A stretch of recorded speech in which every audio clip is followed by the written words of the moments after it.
그리스도의 승귀 두 번째 시간입니다. 그리스도의 높아지심 이제 두 번째 부분인데요. 성자 하나님과 우리의 구속에 대한 마지막 부분입니다. 지금까지 5주차, 오늘이 이제 5주차인데 5번에 걸쳐서 성자 하나님과 우리의 구속에 대해서 어떤 내용들인지 이제 신앙 고백의 내용들을 돌아보면서 지금까지 왔습니다. 오늘은 그 마지막 시간으로서 그리스도의 좌정과 심판의 재림이라는 주제를 가지고 하려고 합니다. 먼저 요리문답 50문을 제가 묻겠습니다. 그러면 여러분들이 답해 주시면 감사하겠습니다. 50문, 하나님 우편에 앉아 계시며 라는 말이 왜 덧붙여졌습니까? 답, 그리스도는 거기에서 자신을 그의 교회의 머리로 나타내기 위해서 하늘에 오르셨으며 성부께서는 그를 통하여 만물을 다스립니다. 먼저 이 신앙고백, 사도신경의 신앙고백 내용 가운데 하나님의 우편에 앉아 계시며 라고 우리가 고백하잖아요. 이것의 의미가 무엇인지 말씀을 드리겠습니다. 여러분, 하나님의 우편이라는 말들을 들을 때나 또 고백할 때 어떤 부분들을 여러분이 생각하시면서 말씀하고 계세요? 여기서 하나님 우편이라는 것은 실제로 하나님의 어떤 오른쪽 자리, 물리적인 영역을 이야기하는 것이 아니라 상징적인 표현이거든요. 실제로 하나님이 어떤 물리적인 장소에 계시고 거기에 예수 그리스도께서 앉아 계신 것이 아니라 하나님은 영이시잖아요. 그죠? 영이시고 무한하시고 불변하시고 변함이 없으신 분이기 때문에 어떤 장소라는 개념에서 하나님 우편을 말하는 것이 아니라 하나님의 영광을 나타내는 그런 상징적인 의미로 이해를 해야 합니다. 그리고 하나님 우편이라는 것은 히브리 사람이나 또 동양 사람들 같은 경우에 보통 이제 오른편이라고 하면 옳다라는 부분 또 어떤 자리에 있어서 높은 것을 의미하잖아요. 그래서 하나님 우편이라고 했을 때 이 말은 그리스도가 하나님과 동등되다라는 이제 그런 의미거든요. 그래서 여기서 말하는 하나님 우편은 조금 한자인데요. 신인 동형 논적 표현이다. 그러니까 하나님을 마치 인간처럼 이렇게 비유해서 인간의 마음이나 또 인간의 형태로 표현하는 표현법을 말하거든요. 그래서 여기서 앉아 계신다라는 표현, 좌정하셨다라는 표현인데요. 예수님께서 승천하시기 전에는, 하나님 우편에 승천하시기 전에는 그리스도의 신성만 앉아 계신 것이죠. 왜냐하면 성육신하신 그리스도는 지상 가운데 계셨기 때문에. 그러나 승천하신 후에는 그리스도의 인성도 함께 하나님 우편에 앉아 계신다라는 것을 우리가 생각해야 합니다. 그렇다면 하나님 우편에 앉아 계신다라는 부분에 대해서 어떤 의미가 있는지를 살펴보면요. 그리스도께서, 승천하신 그리스도께서 왕 되신다라는 것을 확실하게 표현하고 하는 내용이죠. 그래서 사도신경은 그러한 부분들을 성경을 통해서 고백하게 하기 위해서 이 내용을 붙인 것입니다. 그리고 지금까지는 예수님이 성육신하시고 고난받으시고 십자가에 죽으시고 부활하고 하시고 승천하신 것은 어떻습니까? 그리스도의 구속의 시제에 있어서 과거에 일어났던 일이죠. 과거에 그리스도께서 하신 일이죠. 그러면 하나님 우편에 앉아 계시다라는 이 부분은 그리스도께서 지금 현재 우리의 구원을 위해서 행하시고 있는 사역의 관점으로 보아야 합니다. 예수님께서는 승천하신 후에 하나님 우편에 앉으셔서 팔짱을 끼고 아무것도 안 하고 그냥 가만히 계신 것이 아니라 하늘에 오르신 후 하나님 우편에 앉으셨다는 것은 지금 그리스도께서 우리의 구속을 위해서 일하고 계시고 사역하시고 있다라는 아주 중요한 내용을 말해줍니다. 그렇기 때문에 우리는 그리스도의 하나님 우편에 앉아 계심이라는 이 사실을 통해서 우리가 정말 큰 위로를 받는 것이죠. 예수 그리스도께서 지금 우리 가운데 일하시고 임재하신다라는 것을 이 고백 속에서 우리가 잘 이해할 수 있습니다. 그리스도께서 어떤 사역을 하시냐면 이제 그리스도께서 왕의 직분을 지금 교회를 위해서 수행하고 계신다라는 그런 의미죠. 하나님 우편이라는 이 자리는 오직 그리스도에게만 주어져 있는 자리입니다. 성경에는 분명히 성령 하나님께서도 함께 성부 하나님과 다스리시잖아요. 그죠? 통치하실 때. 그러나 성령 하나님에게는 하나님 우편의 자리를 결코 약속하지 않으셨습니다. 하나님 우편이라는 이 자리는 오직 그리스도에게만 허용된 그런 자리죠. 그렇기 때문에 그 자리가 그리스도의 영광을 가장 적절하게 표현한다라는 표현으로 우리가 알 수 있습니다. 자, 여기서 하나님 우편에 앉아 계신다라는 부분은 한마디로 말하면 그리스도의 통치를 말하거든요. 이제 그리스도께서 어떻게 그리스도의 통치에는 이제 두 가지가 있는데, 첫 번째가 교회를 통치하는 것과 두 번째가 만물을 통치하는 이 두 가지가 있습니다. 먼저 교회를 다스리시는 그리스도의 통치에 대해서 말씀을 드리겠습니다. 요리문답은 이제 이것을 교회의 머리 되심이라는 것으로 표현하고 있거든요. 에베소서 1장 20절에서 23절에 보시면 이렇게 되어 있습니다. 제가 드린 아웃라인에 있거든요. 그의 능력이 그리스도 안에서 역사하사 죽은 자들 가운데서 다시 살리시고 하늘에서 자기의 오른편에 앉히사 모든 통치와 권세와 능력과 주권과 이 세상뿐 아니라 오는 세상에 일컫는 모든 이름 위에 뛰어나게 하시고 또 만물을 그의 발 아래에 복종하게 하시고 그를 만물 위에 교회의 머리로 삼으셨느니라. 교회는 그의 몸이니 만물 안에서 만물을 충만하게 하시는 이의 충만함이니라. 이 구절에 보면 그리스도께서 교회의 머리 되심을 강조하고 있죠. 그런데 그 교회는 만물을 충만하게 하시는 이의 충만함이다. 이렇게 표현하고 있습니다. 자연스럽게 교리문답 51문은 그리스도가 교회의 머리 되심으로써 그리스도께서 교회를 다스리고 통치하신다라는 것을 표현하면서 51문에서 그러면 그리스도께서 교회의 머리 되신 이 사실이 우리에게 어떤 유익을 줍니까? 라고 물어보면서 그리스도의 머리 되심의 유익을 묻습니다. 여러분이 한번 답해 보십시오. 51문. 첫째, 그리스도는 성령으로 그의 지체인 우리에게 하늘의 은사들을 부어주십니다. 둘째, 그는 그의 권능으로 우리를 모든 원수들로부터 보호하고 보존하십니다. 여기서 두 가지 유익이 나오죠. 첫 번째가 그리스도가 교회의 머리 되심의 두 가지 유익이 나오는데, 첫 번째가 교회에 하늘의 은사를 부어준다고 말하고 있습니다. 에베소서 4장 7절에서 12절에 보면 이런 말씀이 있습니다.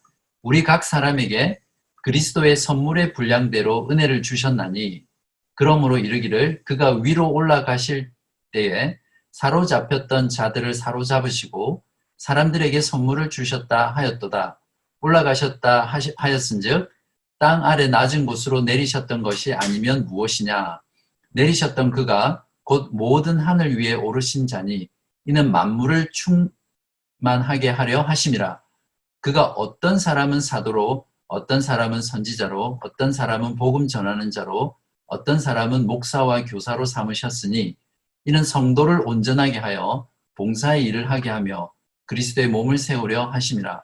여기 보시면 그리스도께서 승리한 개선 장군이 되셔서 하늘에 오르셨는데 하나님으로부터 하늘의 은사를 받아서 그리스도의 교회에다가 이제 선물을 주시잖아요. 그죠? 그 선물의 내용이 무엇이냐면 이제 교회에 필요한 어떤 직분인데요.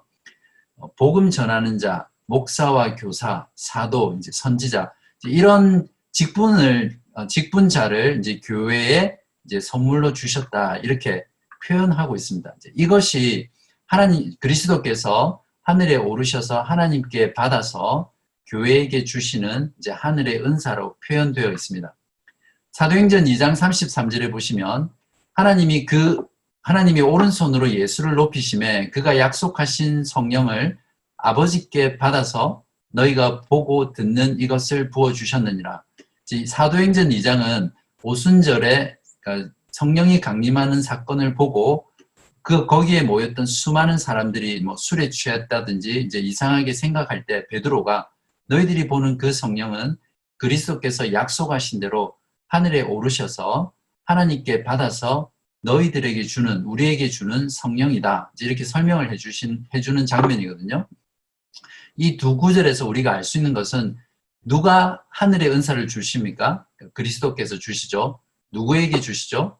그리스도의 지체인 우리들, 즉 교회에게 줍니다. 어떻게 줍니까? 성령으로 부어 주시는 것이죠. 이것이 그리스도께서 교회에게 하늘의 은사를 주시는 방식입니다. 두 번째 교회의 머리 되심의 유익은 무엇이냐면 교회를 보호하고 보존하는 것입니다. 이제 시편 요한복음 10장 28절에 보면 내가 그들에게 영생을 주노니 영원히 멸망하지 아니할 것이요 또 그들을 내 손에서 빼앗을 자가 없느니라. 그리스도께서 피로 값주고 사신 교회의 모든 성도들은 그 누구도 사탄 마귀 원수라고 할지라도 그리스도의 손에서 결코 빼앗을 자가 없다라고 말하면서 승천하신 그리스도, 승천하시고 하나님 우편에 앉아 계신 그리스도는 바로 교회의 머리가 되심으로 인해서 교회를 보호하고 보존할 것이라는 것을 우리에게 주십니다. 자, 그러면 여기에서 그리스도께서 교회를 어떤 방식으로 통치하실까요? 그리스도께서 교회를 통치하시는 방식은 기록된 말씀인 성경을 통해서 다스리시고요. 그리고 그 기록된 말씀인 성경을 바르게 해석하고 선포하는 것을 통해서 그 말씀을 듣는 하나님의 백성들이 성령의 조명하심과 인도에 의해서 그리스도께서는 교회를 다스립니다. 그렇기 때문에 여러분들이 또 교회인 우리들이 그리스도의 다스림과 통치를 받으려면 어떻게 해야 됩니까?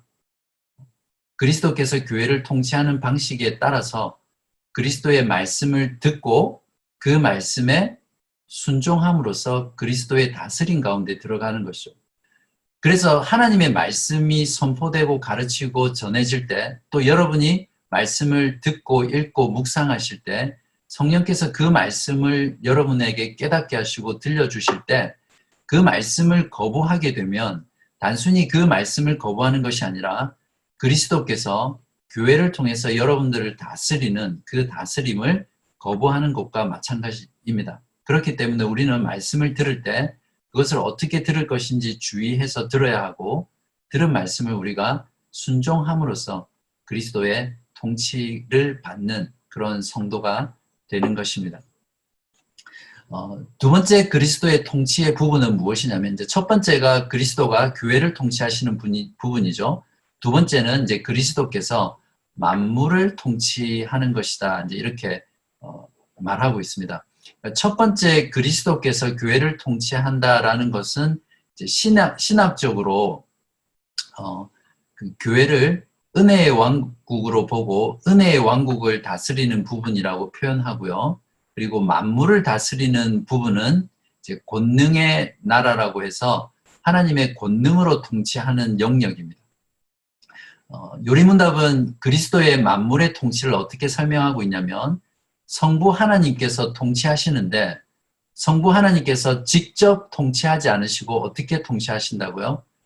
그리스도를 통해서 성부 하나님께서 모든 만물을 다스리십니다. 마태복음 28장 18절에 보면 이렇게 예수님이 말씀하셨습니다. 예수께서 나와 말씀하여 이르시되 하늘과 땅의 모든 권세를 내게 주셨으니 그러니까 하늘과 땅의 모든 권세를 누가 가지고 계시다고요? 예수 그리스도. 요한복음 5장 22절에는 아버지께서 아무도 심판하지 아니하시고 심판을 다 아들에게 맡기셨으니 자, 심판을 성부 하나님께서 하시지만 성부 하나님께서 직접 하지 않으시고 성자 하나님, 즉 예수 그리스도에게 심판의 모든 권한을 맡기셔서 그리스도에게 주시는 것이죠. 이 부분은 잘 생각하시면 하나님은 영이시기 때문에 우리 인간이 볼 수 없잖아요. 그러나 심판주라는 것은 분명히 심판을 받는 사람들이 눈으로 보아야 하거든요. 그렇기 때문에 성육신하시고 부활하신 그 예수 그리스도가 모든 사람들 앞에서 보이는 가운데 심판주로 나타나셔서 심판하시는 것이죠. 이것이 성부 하나님께서 그리스도를 통해서 만물을 다스리는 방법입니다. 그러나 여기서 우리가 주목해야 될 부분이 있는데요. 그리스도께서 만물을 다스릴 때 그 만물을 다스리는 목적과 이유가 무엇이냐면 교회를 위해서 그리스도께서 세상 전체를 다스린다라는 것을 우리가 잘 알아야 합니다. 그런 면에서 세상이 즉각적으로 멸망하지 않고 보존되는 이유는 바로 교회를 위해서 보존된다라고 우리는 말을 할 수 있는 것이죠. 그런 면에서 이 세상 사람들이 지금까지 보존하고 살아가는 이런 모든 것들은 그리스도께서 교회를 다스리기 위해서 그 목적을 위해서 다스려 가는 것이다 라는 것을 우리가 이해할 수 있고요. 그런 면에서 우리가 하나님의 백성으로서 교회됨이 얼마나 놀랍고 영광스러운지를 우리가 여기서 잘 알 수 있습니다. 그 다음에 세 번째로 52문에는 보면 이제 그리스도의 심판의 재림에 대해서 나오거든요. 그리스도께서 심판하시기 위해서 다시 오신다라는 이 내용은 이제 하나님 우편에 앉아 계신다라는 것은 그리스도의 구속의 사역에 있어서 현재적인 부분이라고 말씀을 드렸잖아요.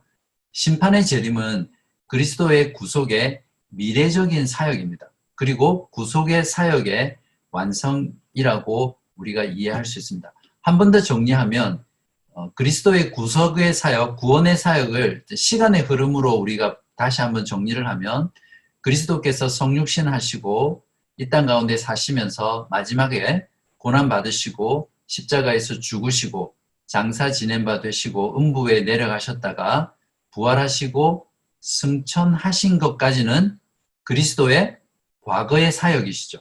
그러니까 이미 이루어진 사역이죠. 이미 끝난 사역. 그러나 하나님 우편에 앉아 계신 것은 그때 승천 이후부터 해서 지금까지도 그리스도께서 현재적으로 사역하시는 내용이고요.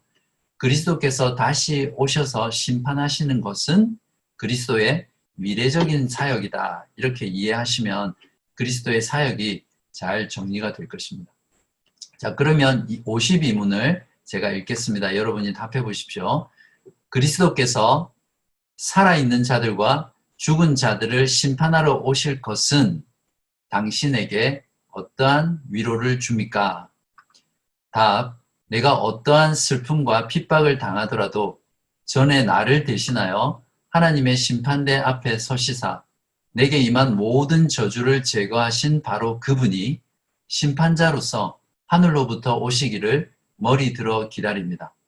그가 그의 모든 원수들, 곧 나의 원수들은 영원한 멸망으로 형벌하실 것이며 나는 그의 택함을 받은 모든 사람들과 함께 하늘의 기쁨과 영광 가운데 그에게로 이끌어 들이실 것입니다.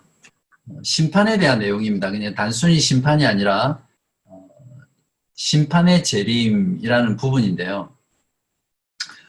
오늘날 현대 교회 안에 물론 교회뿐만 아니라 이제 세상 전체가 그렇죠. 심판이라는 주제는 환영받지 못하는 주제입니다. 그렇죠. 왜 그렇다고 생각하세요? 왜 죽음과 심판, 뭐 더 나아가서는 이제 지옥, 이제 이런 이제 주제들인데 왜 환영받지 못한다고 생각하세요? 그건 뭐 여러 가지 이유가 있겠지만 이제 쉽게 말하면 사람들이 배가 별로 고프지 않은 거죠. 그러니까 너무나 풍요로운 시대를 우리들이 살아가고 있잖아요. 물론 빈부의 격차 때문에 어려운 분들도 분명히 존재하지만 전반적으로 밥을 굶는다든지 또 어떤 절대적인 기준에서 가난한 사람들은 이제 많이 없죠. 특히 뭐 선진국 같은 호주나 한국 같은 뭐 그런 선진국 그리고 개발도상국도 많이 이제 기술과 과학이 발달하고 또 경제가 발달하면서 그런 부분들은 많이 작아진 것은 분명합니다. 그렇기 때문에 아쉬운 게 별로 없고 또 부족한 게 별로 없기 때문에 사람들에게 죽음 이후의 심판이라든지 지옥이라든지 영원한 형벌이라는 이런 주제는 환영받지 못할 뿐만 아니라 사람들의 마음 가운데 분노를 일으킬 수 있는 그런 주제죠. 또한 신자라고 하더라도 교회 안에 있는 성도라고 하더라도 심판의 재림이라는 부분 또 재림을 기다리는 이런 부분들은 너무나 약해 있는 부분입니다. 그냥 머리로 지식적으로는 알지만 실제로 마음 가운데 그리스도의 재림을 열렬하게 기다린다든지 또 그 기다림을 사모한다라는 부분은 참 많이 약해져 있습니다. 솔직히 저나 여러분도 좀 그런 마음이 많지 않으세요? 지금 우리가 살아가는 삶이 즐길 것도 많고 또 너무 풍요롭고 재미도 있고 그래서 주님 할 수 있으면 이 땅에서 좀 많이 누리다가 우리가 주님 뵀으면 좋겠다. 좀 그런 마음들이 스물스물 마음 가운데서 나타날 때가 있는 것 같습니다. 물론 저만 그러리라고 생각하지만 자, 그러면 그리스도께서는 왜 오시는 거죠? 왜 다시 오시는 것이죠? 핵심적인 것은 심판하시기 위해서 오시는 겁니다. 물론 심판은 항상 구원과 붙어 있는 것이기 때문에 심판과 구원을 하시기 오시지만 분명한 것은 심판하시러 오신다는 것이죠. 그러니까 공의로운 심판, 행한 대로 하는 심판을 위해서 다시 오십니다. 심판의 대상은 누구입니까? 오늘 교리문답이 잘 설명하고 있는데요. 산자와 죽은 자 모두 심판합니다. 이미 죽었다 하더라도 예수님께서 다시 오시기 전에 이미 죽은 자들도 다 끄집어 올려서 살린 다음에 이제 그들을 심판하는 거죠. 요한복음 5장 28절에서 29절에 이렇게 말하고 있습니다. 이를 놀랍게 여기지 말라. 무덤 속에 있는 자가 다 그의 음성을 들을 때가 오나니 선한 일을 행한 자는 생명의 부활로 악한 일을 행한 자는 심판의 부활로 나오리라. 저는 이 구절을 읽을 때마다 악한 자들은 무덤에 이렇게 물론 화장을 하든지 또 아니면 매장을 하든지 어쨌든 썩어서 없어지고 태워지겠지만 비유적으로 생각할 때 죽어서도 편하게 잠을 못 잘 거다 이제 이런 생각들을 합니다. 왜냐하면 그냥 죽어 있는 것이 아니라 그 무덤에서 다시 그리스도께서 부활시켜서 이제 영원한 심판을 하시는 거죠. 그래서 모든 사람은 부활합니다. 죽은 자든 또 산자는 이제 살아있는 상태로 심판을 받겠죠. 그래서 심판의 대상은 살아있는 자와 죽은 자 모두라는 것을 우리가 알아야 하고요. 이제 그 요리문답은 심판의 재림이 우리들에게 어떤 유익을 주는지를 52문에서 말하고 있거든요. 크게 세 가지로 말하고 있습니다. 첫 번째가 슬픔과 핍박 가운데서 그리스도의 심판의 재림을 간절히 기다린다. 요리문답에는 이제 머리를 들어서 기다린다라는 표현이 나오는데요. 참 적절한 표현 같습니다. 무언가를 기다릴 때 이렇게 머리를 든다라는 것은 그것을 정말 간절하게 기다리는 거잖아요. 삶이 슬프거나 또 어려움이 있을 때, 또 힘들 때는 자연스럽게 사람의 고개가 숙여지잖아요. 그죠? 풀도 죽고 다운되고 그런 상태에 있는데 그리스도를 기다리는 이 기다림을 표현할 때 머리를 들어서 하늘에서 오시는 그리스도를 바라본다는 이 표현들이 저는 마음에 참 깊이 와닿았습니다. 누가 가장 기다리겠습니까? 그리스도의 재림을 두 가지 부류로 말할 수 있는데요. 먼저는 슬픔을 당한 자입니다. 보통 이제 슬픔을 당했다라는 것은 물론 어떤 인간의 어떤 연약함이나 또 질병이나 죽음 이런 것 때문에 슬퍼할 수도 있지만 이제 여기서 교리문답에서 말하는 슬픔은 이제 억울함을 당해서 슬퍼하는 그런 경우를 말합니다. 우리가 살아가는 세상은 공의로운 세상이 아니죠. 물론 어떤 그 법이라든지 또 경제라든지 또 정치하는 사람들이 최선을 다해서 정의롭고 공의로운 사회와 국가를 만들려고 하지만 인간의 그 악한 본성 때문에 세상에 어디도 온전한 정의가 실현된 곳은 없습니다. 어떤 경제적인 부정의 또 사회적인 부분 또 사법적인 그런 정의가 온전하게 실천되지 않아서 억울함을 당하는 사람들이 너무 많잖아요. 여러분 지금 당장 돌아가셔서 뉴스만 봐도 그 뉴스 안에는 이 억울함으로 인해서 슬퍼하는 수많은 부류의 사람들이 있고요. 여러분은 그러한 사람들을 마주칠 수 있습니다. 여러분 개인적으로 그런 경험을 하셨는지 모르겠지만 내가 하지도 않은 일, 누군가 나를 미워해서 교회 안에서도 마찬가지입니다. 어떤 사람을 거짓 소문을 퍼뜨리고 중상모략하는 일들, 또 세상 가운데도 어떤 사람을 몰락시키기 위해서 거짓으로 증언해서 법정에 세운다든지 이제 그런 부분들, 또 어떤 사람에 대해서 그 거짓된 하지도 않은 것들을 가지고 그 사람의 명예를 실추한다든지 명예에 손상을 가한다든지 그로 인해서 내 자신이 피해를 보는 경우들이 얼마나 많습니까? 그러한 일들을 당할 때 얼마나 슬퍼하고 아파하는지 모르죠. 오히려 더 힘든 일은 내가 그러지 않았다라는 것을 해명하고 내가 그런 사람이 아니라는 것을 해명하려고 하면 할수록 오히려 더 상황이 나빠지고 또 나에 대한 어떤 소문이라든지 주변 사람들의 인식이 더 안 좋아지는 그래서 상황이 더 나빠지는 그런 경우들이 여러분 얼마나 많으십니까? 저는 개인적으로 구체적으로 말씀을 드릴 수는 없지만 그런 경험들을 이제 여러 번 한 적이 있거든요. 그럴 때 참 억울하기도 하고 그 억울함 때문에 가슴을 쥐어뜯기도 하고 슬퍼하기도 하고 이제 그렇게 하는 것 같습니다.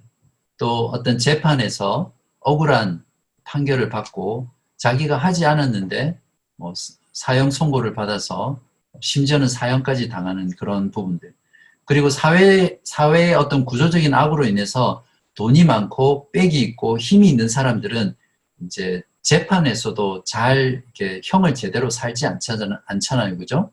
한국 사회의 어떤 예들을 보면 너무나 쉽게 알 수 있는데 이제 그런 사법적인 면에서도 이제 정의가 온전히 실현되지 않아서 슬픔 가운데 있는 사람들이 많이 있습니다. 이제 특별히 이제 하나님의 자녀들은 이제 이 땅을 살아가면서 이런 슬픔을 당할 때 그리스도께서 다시 오셔서 심판해 주시기를 기다리고 또 그러한 자신의 의로움들을 하나님께서 그리스도께서 신원해 주시기를 이제 기다리는 거죠. 그래서 머리 들어 그리스도의 다시 오심을 기다립니다. 이제 두 번째는 이제 핍박을 당하는 자인데요.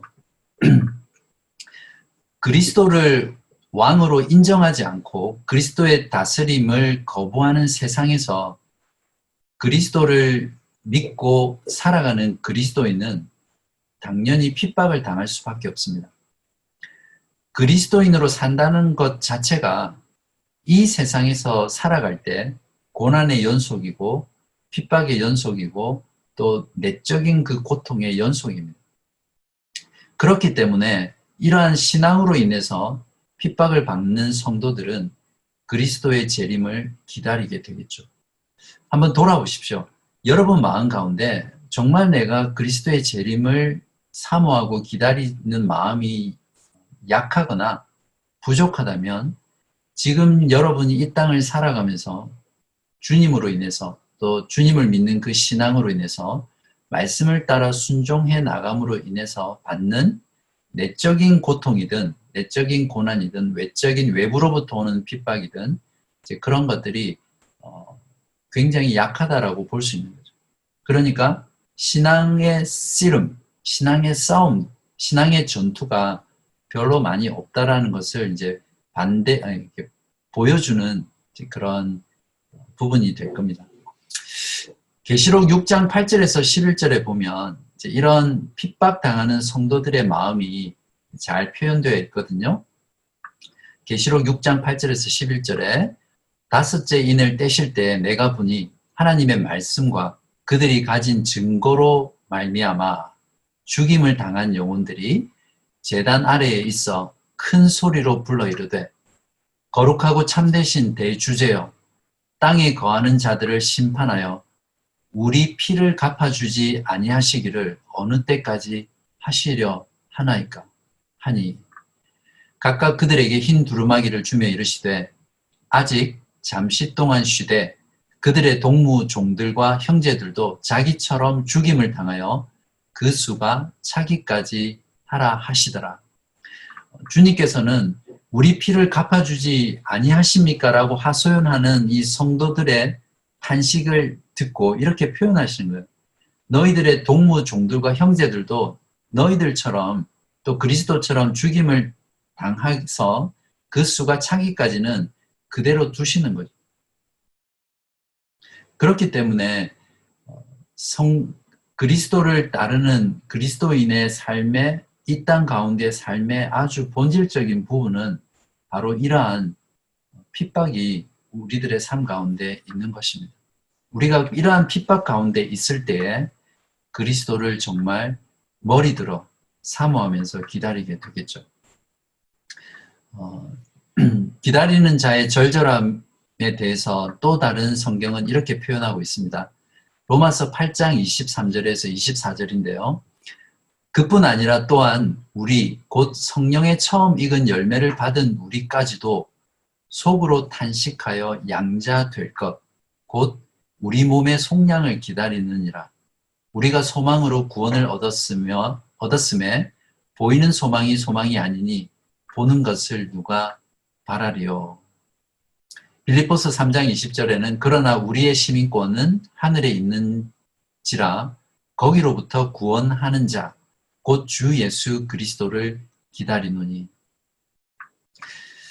여러분 신앙생활하면서 죄와 씨름하고 싸울 때 로마서 8장의 고백을 하지 않으세요?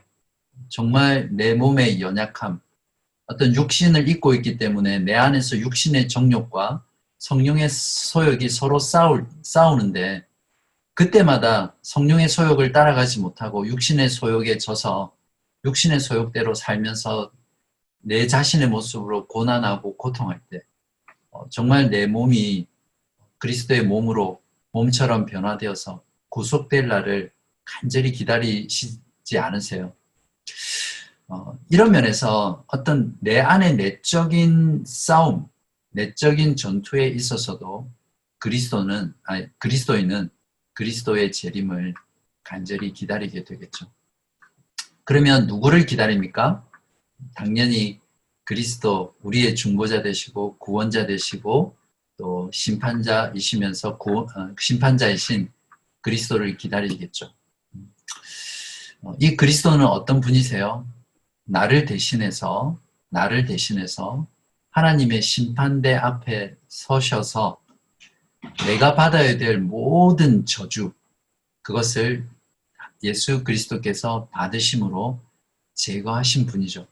바로 그분을 우리가 기다리는 것입니다. 또 그분은 의로운 재판장입니다.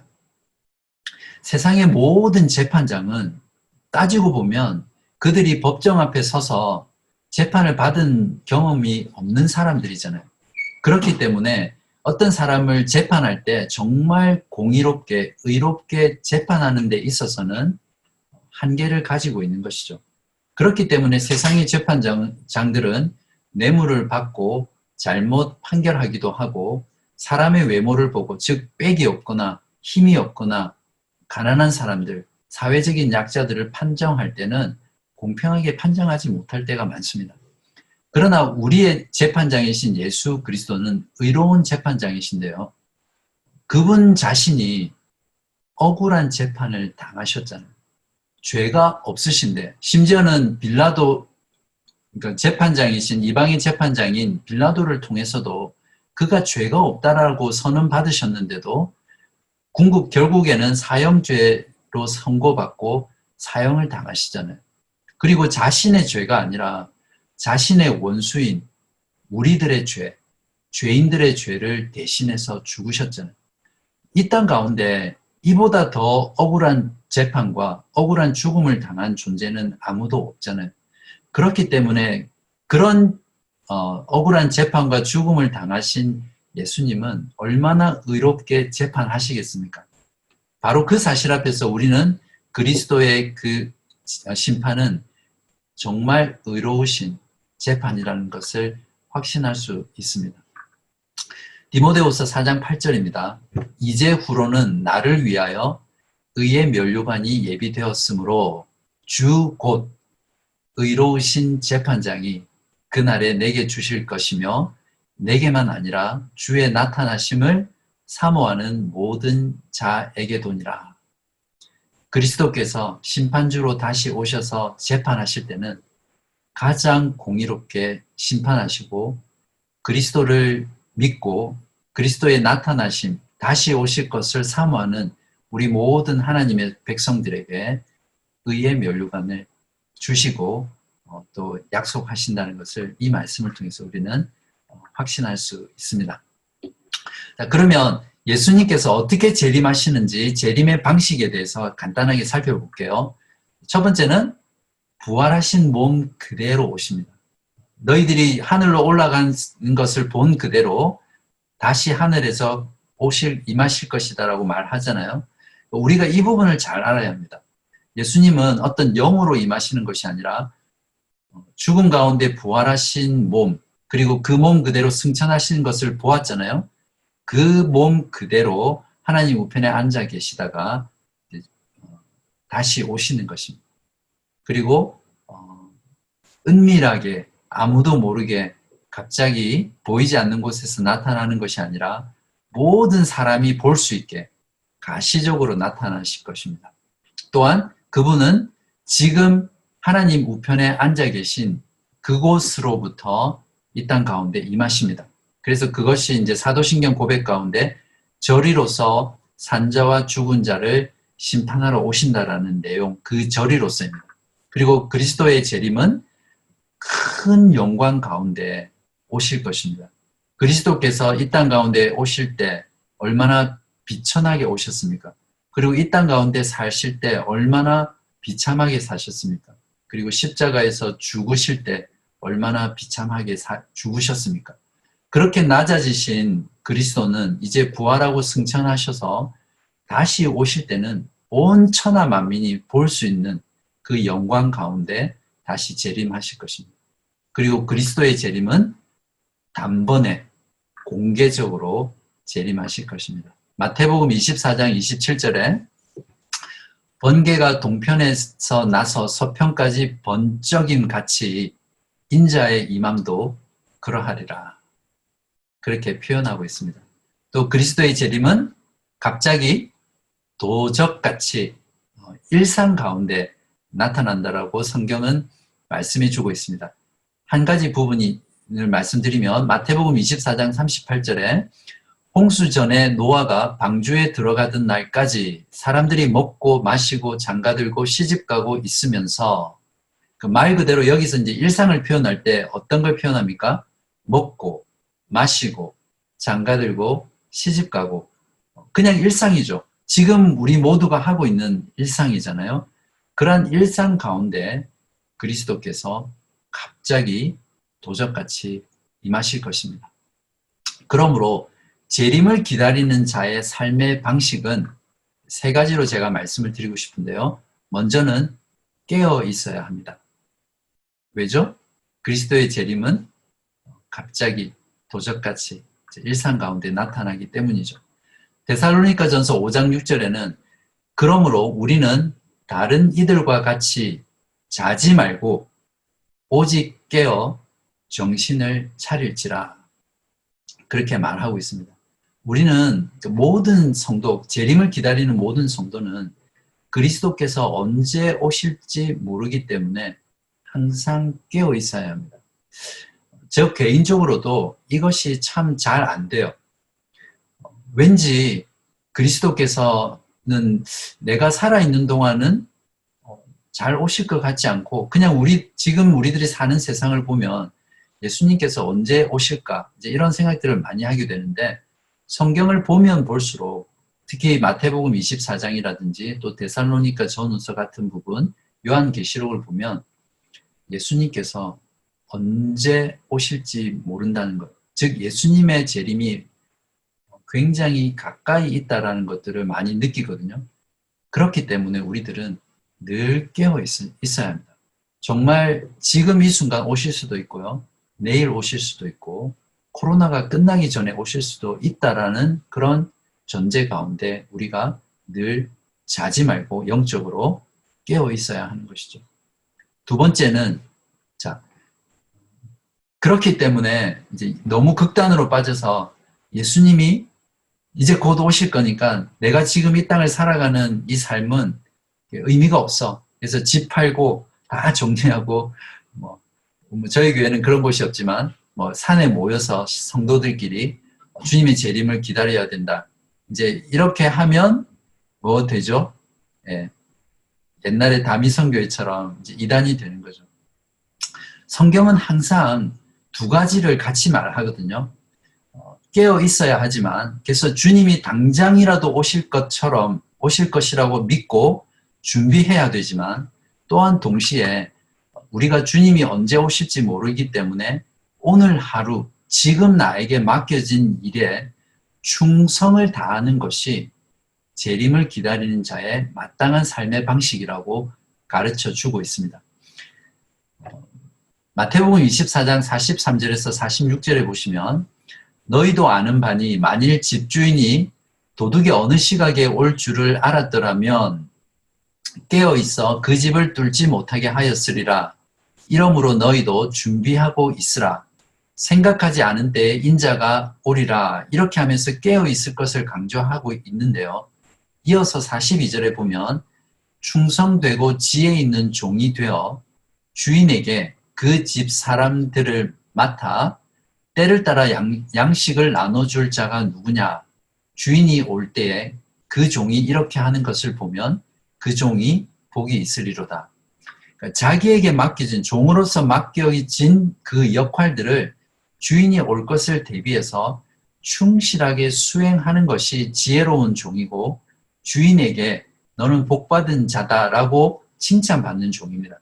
어떻게 보면 오늘 나에게 맡겨진 일에 충성하는 것은 주인이 즉 그리스도께서 언제 오실 것인지 우리가 알 수 없기 때문에 늘 준비하고 깨어있는 사람이 할 수 있는 것이죠.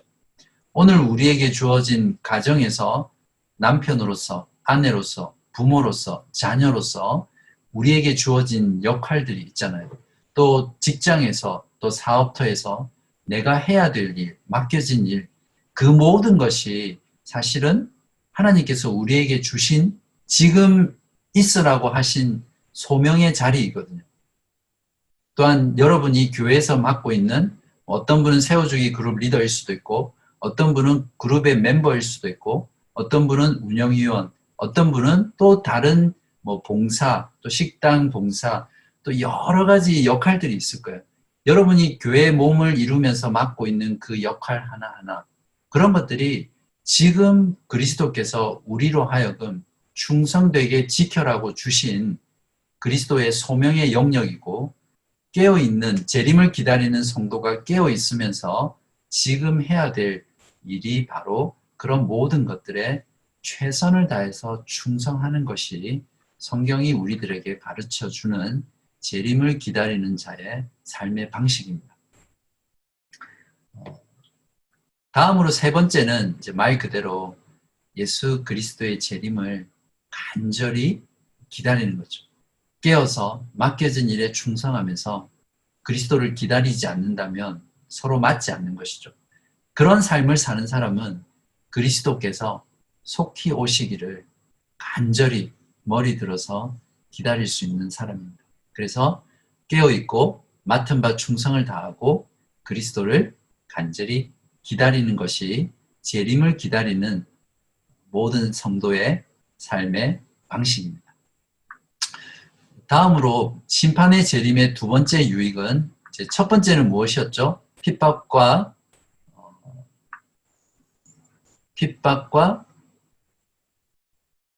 핍박이 아니고 슬픔과 핍박 가운데 그리스도의 재림을 기다리는 것이 이제 첫 번째 유익이었고요. 두 번째 유익은 원수의 형벌입니다. 나의 원수를 형벌하시는 이제 분을 기다리는데요. 나의 원수는 곧 누구의 원수입니까? 그리스도의 원수죠.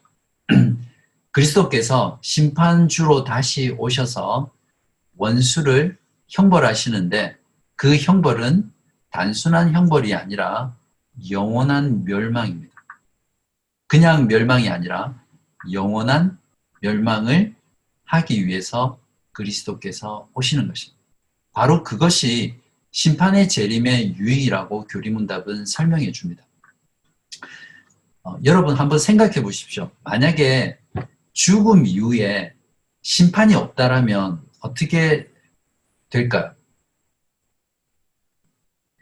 오늘날 사람들이 막 사는 이유, 하나님을 대적하고 정말 막 나가는 이유가 뭐냐면 죽으면 끝이라는 생각입니다.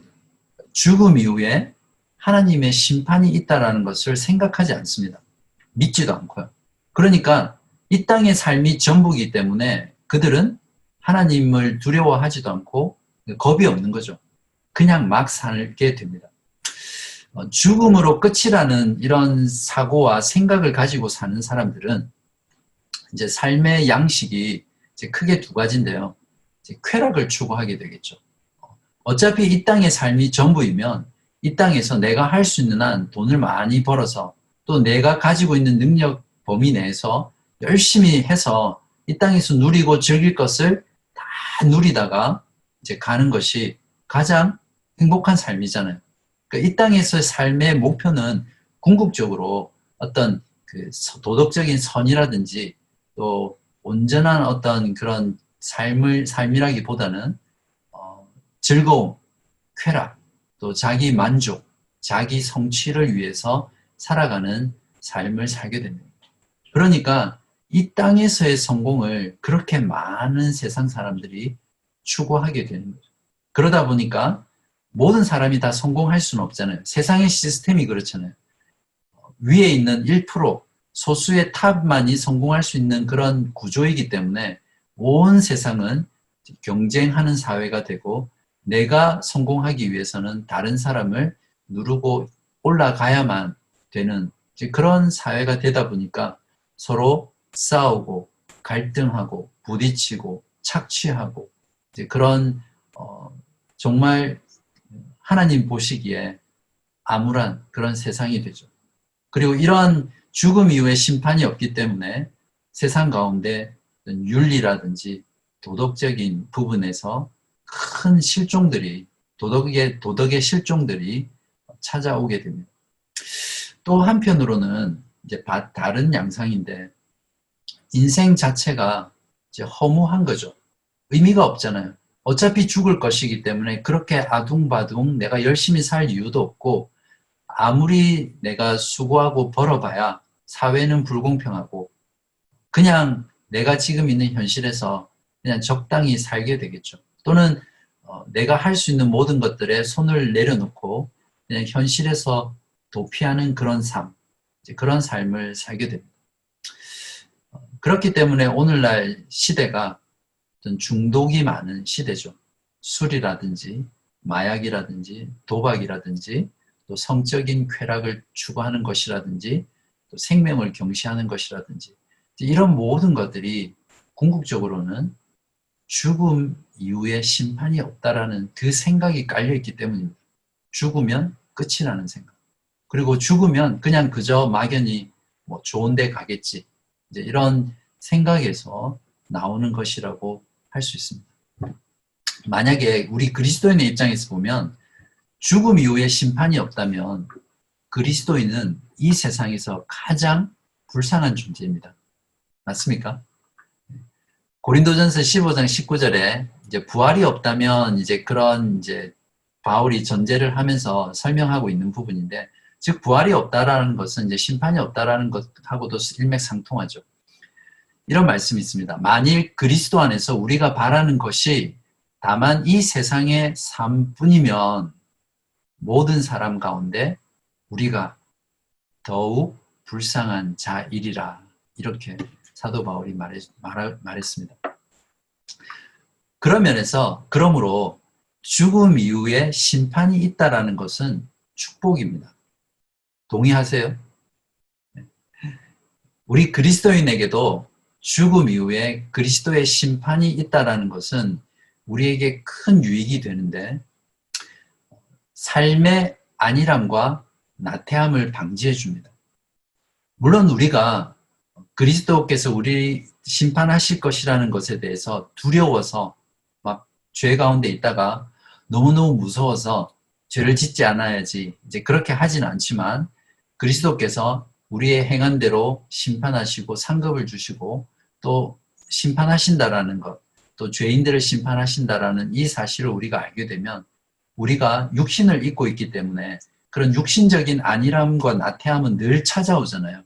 그런 것들이 찾아올 때 우리가 다시 한번 우리의 모습을 돌아보고 심판하시는 그리스도를 바라보면서 또 다시 한번 마음을 새롭게 하고 말씀에 순종하고 신자답게 살려고 하죠. 어떤 그리스도인의 윤리적인 삶이라든지 경건한 삶이라든지 도덕적인 삶, 이제 그런 것들도 계속해서 우리가 절제하고 추구하게 되겠죠.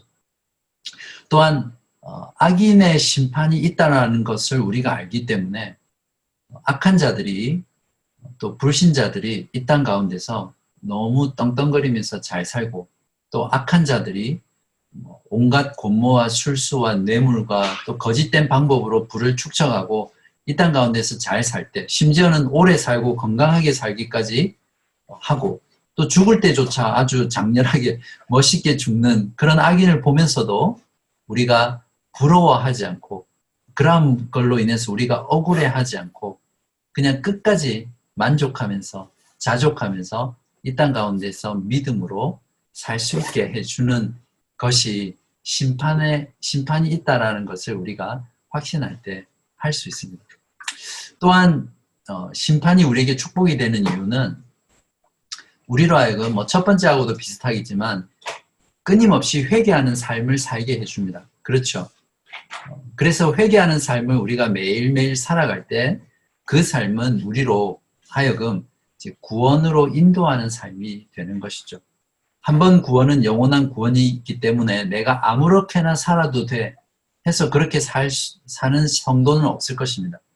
그리스도의 심판에 대한 믿음을 우리가 가지고 있을 때 우리의 매일의 삶을 돌아보면서 회개하게 되고 그런 회개의 삶이 매일매일 이루어져 감으로써 그러한 삶이 결국 우리를 최종 구원으로 인도하는 것이죠.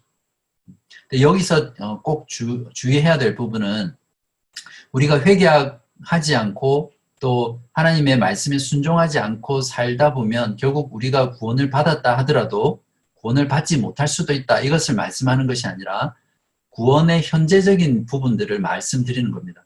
그 구원을 현재적으로 힘써서 이루어가는 것이죠. 그것이 회개하는 삶이고 회개하는 삶을 통해서 궁극적으로 최종 구원으로 우리들을 인도해 주실 것입니다. 자, 그러면 여기서 또 다른 내용을 이제 짚고 넘어가야 될 부분이 있는데요. 그리스도께서 이 땅 가운데 오신 지 2000년이 지났습니다. 그렇죠. 그런데 아직도 그리스도의 심판은 오지 않았고 세상은 점점 더 악해져 가고 있습니다.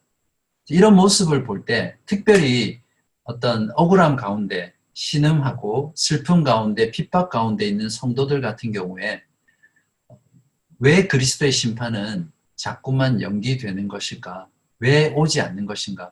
2000년이나 지났는데 아직도 오지 않으면 그러면 또 다른 천년을 기다려야 하는가? 이런 탄식이 있을 거예요. 또 그러한 의문들이 들 것이고 그래서 심판이 연기되는 이유를 몇 가지만 알아보면 우리들에게 참 많은 유익을 주는데요.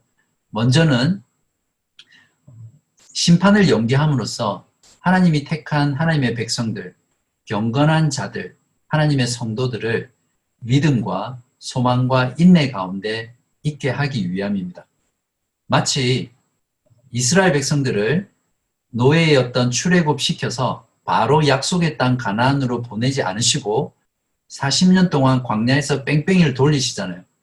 그것을 통해서 그들로 하여금 정말 하나님을 경외하는지 하나님의 말씀을 순종하는지를 테스트하고 또 그들로 하여금 그들의 신앙 가운데 하나님을 더 깊이 알고 온전히 알고 인격적으로 알고 하나님을 사랑할 수 있도록 성장시켜 가시는 거잖아요. 그런 면에서 심판이 연기되는 이유, 이 심판은 우리의 개인적인 심판도 있을 것이고요. 죽음이라는 또는 궁극적인 심판도 다 포함하겠죠. 두신 이유는 바로 이러한 삶을 통해서, 즉 광야의 삶을 통해서 하나님의 자녀들이 그 믿음이 성숙해 가고 그리스도의 형상을 닮아감으로써 더욱더 주님을 사랑하도록 만들어 가는 것이죠. 그것이 우리들을 회심하자마자 바로 천국으로 데려가지 않으시고 이 땅 가운데 남겨두시고 또한 그리스도께서 재림을 연기하시는 이유입니다. 그래서 그리스도께서 다시 오시는 것이 지연된다라고 생각할 때 우리 성도들은 믿음과 소망과 인내 가운데 그것을 기다려야 합니다. 다음으로는 이제 모든 택한 자들을 교회 안에서 모으기 위해서 심판을 연기하십니다. 이제 이 말씀은 어떤 말씀이냐면 하나님께서는 이미 창세 전에 하나님께서 구원하실 자를 그리스도 안에서 택하셨죠. 그죠? 그게 이제 에베소서 1장 말씀인데 1장 3절, 4절, 5절에 나와 있는 내용인데 그렇기 때문에 이제 신학적으로는 하나님이 택하신 하나님의 교회, 하나님의 백성들의 숫자는 정해져 있습니다. 그렇죠? 그렇기 때문에 어떤 인간의 노력에 의해서 그 숫자는 변하지 않습니다. 그건 하나님께서 영원 전에 작정하신 것이기 때문에 그런 면에서 이 땅 가운데 마지막 하나님이 선택하고 예정하신 마지막 성도가 회개하고 믿으면 그때가 바로 종말이 올 때입니다. 이제 그런 면에서 하나님께서 이 땅을 심판하지 않으시고 악한 세상을 그대로 보존하시는 이유는 하나님이 택하신 그 성도들이 구원받기까지 기다리시는 거죠. 그렇게 해서 하나님이 택하신 모든 택한 자들이 하나님의 교회 안에 다 들어와야 하거든요. 그것이 하나님께서 그리스도께서 심판을 연기한 이유입니다. 그런 면에서 세상이 지금 멸망당하지 않고 우리들이 봐도 이 세상은 얼마나 하나님 앞에 반역한 세상이에요. 그냥 하나님 알기를 믿지 않으니까 얼마나 심하게 하나님을 말하고 그리스도에 대해서 비난하고 욕하고 심지어는 그냥 농담처럼 그냥 욕의 가십처럼 그렇게 하나님을 여기고 무서워하지도 않고 두려워하지 않잖아요. 그리고 온갖 악과 윤리적인 타락과 생명을 무시하는 이런 부분들이 얼마나 많습니까? 하나님의 관점에서 보면 지금 이 세상은 즉시 소돔과 고모라처럼 노아의 홍수 때처럼 멸망시켜야 마땅하거든요. 그러나 이 세상이 보존되는 이유는 심판을 연기하시는 이유는 바로 이 이유 때문입니다. 그런 면에서 우리가 얼마 전에도 이제 십계명에 대해서 했지만 낙태라든지 이런 부분을 접근할 때 이런 부분에서 우리가 생각할 수 있다고 생각합니다. 하나님께서 모든 택한 자들을 교회 안으로 불러 모으시기 위해서 심판을 연기하셨다면 엄마의 태아 가운데 잉태된 그 태아의 경우에도 우리가 절대 낙태시키지 말아야 합니다. 그렇게 잉태한 그 태아가 하나님의 선택한 하나님의 자녀라면 어떻게 하시겠습니까? 가장 좋은 예가 예수 그리스도께서 성령으로 마리아에게, 동정녀 마리아에게 잉태되셨는데 우리가 지난번 했던 것처럼 만약에 오늘날처럼 그때도 물론 낙태가 많이 성행했었던 시대지만 그 마리아가 이제 임신했기 때문에 낙태를 시켰다면 온 인류의 유일한 구원자가 나시지 않을 수도 있잖아요. 이런 관점을 보면 우리 엄마의 태중에 있는 그 생명을 결코 낙태시키지 말아야 될 중요한 이유라고 저는 생각합니다. 또한 결혼한 두 남녀가, 부부가 어떤 그 선천적이거나 질병이나 어떤 어쩔 수 없는 이유 때문에, 신체적인 이유 때문에 자녀가 생기지 않는 경우를 제외하고 또 어떤 특별한 상황들이 있겠죠. 그 외에 의도적으로 어떤 그 삶의 편리함이나 또 두 사람의 안정이나 어떤 다른 어떤 그 인간적인 이유, 또 이기적인 이유, 또 두 사람의 어떤 그런 결정에 의해서 자녀를 가지지 않는 것도 바로 이 모든 택한 자들을 교회 안에서 모으기 위해서라는 부분에서 비추어 보면 성경에 비추어서 잘못된 행동이라고 우리가 할 수 있습니다. 그리고 세 번째는 이제 회개할 기회와 시간을 주시기 위해서 이제 그리스도께서 심판을 지연하십니다. 로마서 2장 4절에 보면 혹 내가 하나님의 인자하심이 너를 인도하여 회개하게 하심을 알지 못하여 그의 인자하심과 용납하심과 길이 참으심이 풍성함을 멸시하느냐. 베드로후서 3장 9절에는 주의 약속은 어떤 이들이 더디다고 생각하는 것 같이 더딘 것이 아니라 오직 주께서는 너희를 대하여 오래 참으사 아무도 멸망하지 아니하고 다 회개하기에 이르기를 원하시느니라. 하나님께서 심판을 연기하시는 이유는 우리들에게, 사람들에게 회개하고 주님께 돌아올 기회와 시간을 주시는 것입니다. 그런 면에서 하나님은 준엄한 심판주이시지만 인자하심과 용납하심이 끝이 없으신 그런 풍성하신 하나님이라는 것을 우리가 또한 동시에 알 수 있는 것이죠.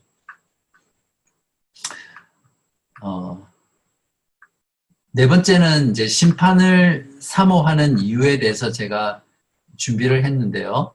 이 부분은 생략하고 넘어가도록 하겠습니다. 자, 그리스도를 이끄시는 이제 두 가지 부분에 대해서 요리문답이 말하고 있습니다. 이제 이 부분이 이제 요리문답에 나와 있는 내용인데요. 이제 첫 번째가 택함 받은 모든 사람들과 함께 라는 부분인데요. 여기서 보면 이제 구원은 절대 개인적인 구원이 아니라는 것을 알 수 있습니다. 우리가 받는 구원은 나 혼자, 나 홀로 받는 구원이 아니라 반드시 공동체적입니다. 여기 보면 택함 받은 모든 사람들과 함께 그리스도로 이끄심을 받는다고 했거든요. 그렇기 때문에 택함 받은 모든 사람들이 누구입니까? 바로 교회를 이야기하는 것이죠. 나 혼자 구원받는 것이 아니라 구원은 이처럼 공동체적이라는 것을 우리가 잘 알아야 합니다. 오늘날 현대 그리스도인들 가운데 이 신앙을 개인화하고 사유화해서 지극히 개인적인 신앙생활을 하는 경향이 너무 강하거든요. 그러나 신앙생활이라는 것은, 구원이라는 것은 언제나 공동체적이고 종말론적인 구원도 또한 공동체적이기 때문에 우리가 항상 우리의 신앙을 생각할 때 이런 공동체성을 회복하고 공동체적인 신앙을 가져야 합니다. 데살로니가전서 4장 16절에서 17절에 보면 주께서 호령과 천사장의 소리와 하나님의 나팔 소리로 친히 하늘로부터 강림하시리니, 이제 재림을 이야기하는 거죠. 그리스도 안에서 죽은 자들이 먼저 일어나고 그 후에 우리 살아남은 자들도 그들과 함께 구름 속으로 끌려 올려 공중에서 주를 영접하게 하시리니, 여기 보면 17절에 보면 우리 살아남은 자들도 그들과 함께, 즉 그리스도인으로서 먼저 죽은 자들이 부활하고 또 이미 재림하실 때 살아있는 성도들 모두가 함께 구름 속으로 끌려 올려간다고 표현하고 있습니다. 그리하여 우리가 항상 주와 함께 있으리라. 우리가 재림 때에 그리스도께로 이끌림 받는 것은 나 혼자가 아니라 이미 죽었던 모든 그리스도인들, 또 살아있는 모든 그리스도인들, 모든 하나님의 택한 자들이 함께 공동체적으로 그리스도에게 이끌림 받고 영원토록 주와 함께 있는 것입니다. 이 사실을 우리가 잘 알아야 되고요. 두 번째로 그리스도께로 이끌림 받는 부분은 하늘의 기쁨과 영광을 누리는 것입니다.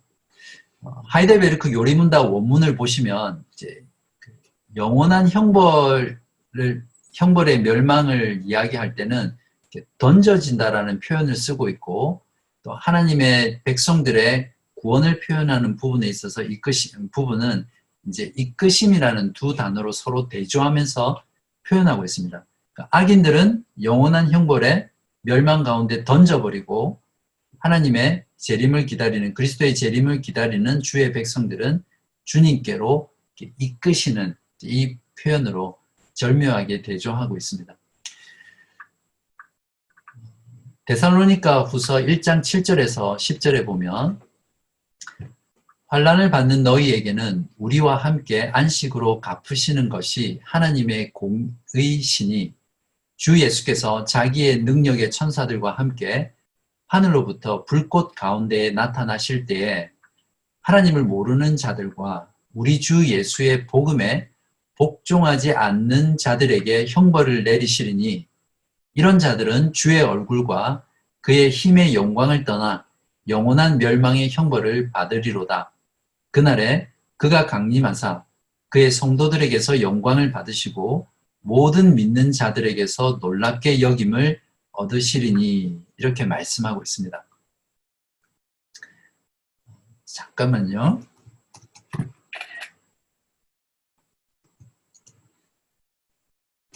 네. 자, 이제 50문에서 52문을 제가 간략하게 요약하고 적용하고 마치도록 하겠습니다. 하나님 우편에 앉아 계시며의 신앙 고백의 의미는 왕 대신 그리스도의 다스림을 인정하는 것입니다. 교회의 머리가 되셔서 교회를 다스린다는 사실과 그리스도께서 만물을 다스리시되 그 만물을 교회를 위해서 다스린다는 것을 믿음으로 고백하는 것이 하나님 우편에 앉아 계시며 라는 사도신경의 신앙 고백의 의미고요. 여기서 그리스도께서 교회의 머리가 되심으로 인해서 우리가 누리는 유익은 두 가지인데, 그리스도께서 성령을 통해 교회의 몸을 세우기 위해서 하늘의 은사를 우리들에게 주신다는 것과, 두 번째로 교회를 모든 원수들로부터 보호하고 보존하신다는 것이 그리스도의 교회의 머리 되심의 유익입니다. 그리스도께서 심판주로 다시 오신다는 것을 믿는 것은, 그러니까 저리로서 산자와 죽은 자를 심판하러 오신다라는 이 신앙 고백의 내용은 우리가 이 세상을 살며 억울함으로 인한 슬픔과 그리스도를 믿음으로 인해 세상으로부터 받는 핍박 가운데서 예수 그리스도께서 오실 것을 기다리는 것을 고백하는 것입니다. 그러한 기다림 가운데 성도인 우리들은 그리스도께서 우리의 모든 원수를 영원히 멸망시킬 것이라는 믿음으로 죄와 악과의 싸움을 멈추지 않고 끝까지 신앙을 지키며 말씀에 순종하는 것이고요. 모든 하나님의 성도들과 함께 완성된 하나님의 나라의 기쁨과 영광으로 우리들이 그리스도께 이끄심 받을 것이라는 것을 소망하는 것이죠. 그래서 이 땅 가운데서도 그러한 소망 가운데 기뻐하고 감사한다라는 것이 오늘 50문에서 52문 그리스도의 좌정, 하나님 우편에 앉아 계심과 심판의 재림, 저리로서 산자와 죽은 자를 심판하러 오실 것이라는 것의 내용입니다. 여러분은 어떠세요? 이러한 사실들을 여러분이 마음 가운데 깊이 자각했을 때 여러분 안에 어떤 마음이 드십니까? 이러한 사실들을 우리가 마음 가운데 깊이 깨닫게 되면 어떠세요, 여러분? 그리스도가 얼마나 존귀하신 분인지 여러분 느껴지세요? 그 그리스도가 얼마나 영광스러운 분인지 여러분 알게 되시죠? 그러면 자연스러운 우리의 반응이 무엇입니까? 그리스도를 높이고 찬양하고 싶은 마음이 생기지 않으세요? 저는 오늘날 신자들 가운데 우리가 교회로 모였을 때나 우리의 개인의 삶이든 또 어떤 모임에서든 이 그리스도가 존귀하게 되는 것, 그리스도의 이 영광과 위대함심과 아름다움과 이 높으심, 이러한 것들에 대해서 묵상하고 또 그러한 그리스도를 찬양하는 부분들이 참 미약하다고 생각하거든요. 오늘 이런 교리문답의 내용을 말씀을 통해서 우리가 알게 될 때, 믿게 될 때 그리스도의 그 존귀하심과 높으심과 영광이 얼마나 크신지를 우리가 알게 되고 정말 이 그리스도를, 이런 그리스도를 찬양하고 싶다는 그런 마음에 사로잡히게 된다고 저는 확신합니다. 또 다음으로는 그리스도가 행하시고 높이시고 높이 되시고 재림하실 것이라는 이 사실로 인해서 이 땅에서 의인은 믿음으로 산다고 했는데 믿음을 가지고 사는 삶이 참 힘들고 어렵잖아요. 타협하거나 대충 살면 어렵지 않지만 정말 믿음을 따라 산다는 것은 힘들죠. 그러나 그러한 삶이 어렵고 힘들지만 그러한 삶을 지속하게 하는 용기를 불어넣어주고 또 믿음 안에 사는 삶에 힘을 주고 믿음으로 인해서 받는 많은 고난들을 기꺼이 견디게 하고 인내하게 해줍니다. 다음으로는 그리스도께서 낮아지신 것은 그리스도의 높아지심을 위해서였죠. 그리스도께서 한없이 높아지셨듯이 낮아지셨다가 그리스도를 믿고 주님을 따르는 믿음의 성도들은 동일하게 그리스도처럼 이 땅 가운데서 낮아지는 삶을 살지만 궁극적으로 높아지실 것이라는 그 확신 가운데 살아갈 수 있습니다. 성도의 삶은 이 땅에서 낮아지는 삶입니다. 그것이 십자가의 삶의 원리고 참된 성도의 삶의 본질이죠. 그렇지만 그런 이 땅 가운데 낮아지는 삶은 영적으로 이미 그리스도 안에서 높아진 삶이죠. 그러나 주님께서 다시 오실 때 그리스도와 함께 영원토록 가장 높아질 삶이라는 것을 그날에 체험하게 될 것이기 때문에 지금 이 땅을 살면서 그날을 정말 소망하면서 높아진 삶을 살 수 있게 되겠죠. 그러므로 참된 성도는 사도 요한계시록 22장의 마지막 고백처럼 예수님께서 내가 속히 오리라 말씀하셨을 때 어떻게 반응했습니까? 아멘, 주 예수여 오시옵소서라고 고백했거든요. 그렇기 때문에 참된 성도는 이런 고백을 하며 사는 사람입니다. 여러분, 가장 낮아지셨다가 가장 높아지셔서 지금 하나님 우편에서 우리를 위해 지금 다스리고 우리의 구원을 위해서 사역하시고 일하시는 그 예수 그리스도가 그곳으로부터 다시 오실 것이라는 것을 여러분 정말 기다리세요. 진정으로 기다리세요. 여러분 모두 바로 그 예수 그리스도 그분을 간절히 머리 들어 기다리시기를 주님의 이름으로 간절히 기도합니다. 제가 기도하겠습니다.